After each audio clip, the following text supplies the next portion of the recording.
ये 2000 बोर्ड परीक्षा 2023 में आने वाले जो वस्तुनिष्ठ प्रश्न हैं उनमें से कुछ ये मॉडल पेपर में दिए हुए प्रश्न थे, उनको मैं बता रहा हूँ आपको। इसमें देखो, पहला प्रश्न है कि 12 और 15 का लसागु है और मैसप है क्या होगा। तो लसागु और मैसप 12 और 15 का, जिस 12 का वह अंक जो 12 के पाढ़े में भी आए और 15 के पाढ़े में भी आए वह लसागु होता है, और इन दोनों में जिसका भाग जाता है वो मैसप हो जाएगा कॉमन। तो जैसे मान लो 12 के पाढ़े में 60 भी आता है और 15 के पाढ़े में भी 60 आता है, लेकिन 12 के पाढ़े में 12 तो आता है लेकिन 15 के पाढ़े में नहीं आता है, तो ये लसागु नहीं हो सकता, ये भी नहीं हो सकता। इसलिए इसका सही उत्तर हो गया इसका ए। ये हो गया इसका सही उत्तर है। बहुपद 3x² + 4x - 2 में शून्यकों की संख्या कितनी होगी। तो शून्यकों की संख्या जितनी घात होती है उतनी शून्यकों की संख्या होती है, तो इसमें शून्यकों की संख्या होगी, इसमें ये 2 घात का, इसलिए इसकी शून्यकों की संख्या 2 हो गई। मूल बिंदु के निर्देशांक हमेशा 0 0 होते हैं, इसलिए कई बार बोर्ड परीक्षाओं में आ चुका है, इसका ध्यान रखना है कि मूल बिंदु के निर्देशांक 0 0 होते हैं। और यदि 2x + y = 6 हो तो इसको संतुष्ट करने वाला युग्म में, मतलब x बराबर मान लो 1 रखें तो यहाँ पर 2 ही बनेगा, y बराबर 2 रखें तो 2 और 2 4 ही बनते हैं, जबकि 6 होने चाहिए।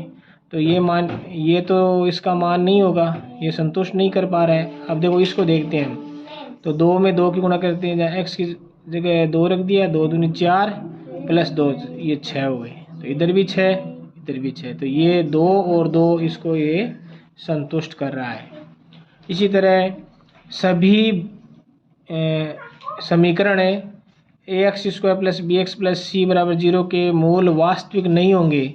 तो वास्तविक नहीं है, इसका जो ये सर्व समीकरण या शर्त क्या है, देखो, अगर b² - 4ac = 0 हो तो मूल बराबर होते हैं, और b² - 4ac > 0 हो तो मूल वास्तविक और भिन्न भिन्न होते हैं। और यदि b² - 4ac का मान <0 हो तो मूल वास्तविक नहीं होते। तो वास्तविक नहीं होने की ये शर्त होगी b² - 4ac <0 a। एक समांतर श्रेणी के लिए सारवंतर में दूसरी संख्या में से पहली संख्या घटा देते हैं, 7 में से 3 घटाए तो 4 बच गए, ये इसका सही आंसर हो गया।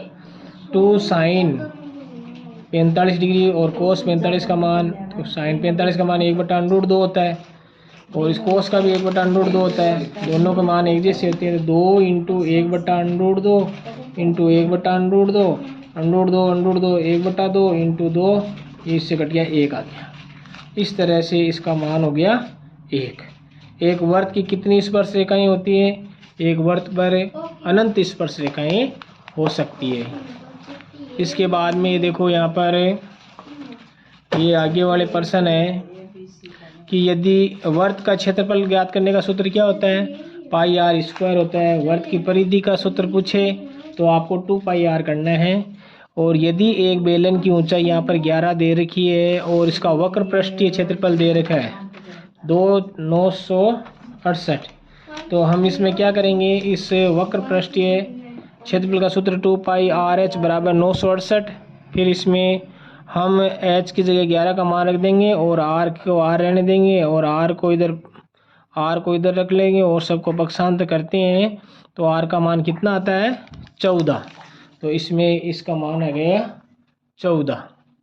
अब बंटन में माध्य हमें ज्ञात करना है, तो माध्य का सूत्र होता है, इन सबको जोड़ दो, और इसमें कितने अंक हैं 1 2 3 4 5, इन सबको जोड़ते हैं तो इनका मान 30 आता है। 30 में 5 का भाग देंगे 6, तो ये इसका आंसर आ गया 6। और बिंदु 3 और 5 की x अक्ष से दूरी क्या होगी, x अक्ष की दूरी पूछे तो आपको y वाला करना है, तो इसमें 5 इकाई होगा। यदि cos a = √3/2 हो तो इसका a का मान क्या होगा, तो कोस वाली लाइन में √3/2 किसका मान होता है, कोस 30 डिग्री का मान होता है। सारणी में देख के इसको लिख सकते हैं। एक वर्त की समांतर स्पर्श रेखाएं हो सकती है। एक वृत्त में अधिकतम दो ही समांतर स्पर्श रेखाएं हो सकती हैं। और ये बारंबारता बंटन में माध्यिका और बहुलक के बीच के संबंध का ये सूत्र है। इसमें आपको ये याद रखना है कि बहुलक बराबर होता है 3 माध्यिका - 2 माध्य है।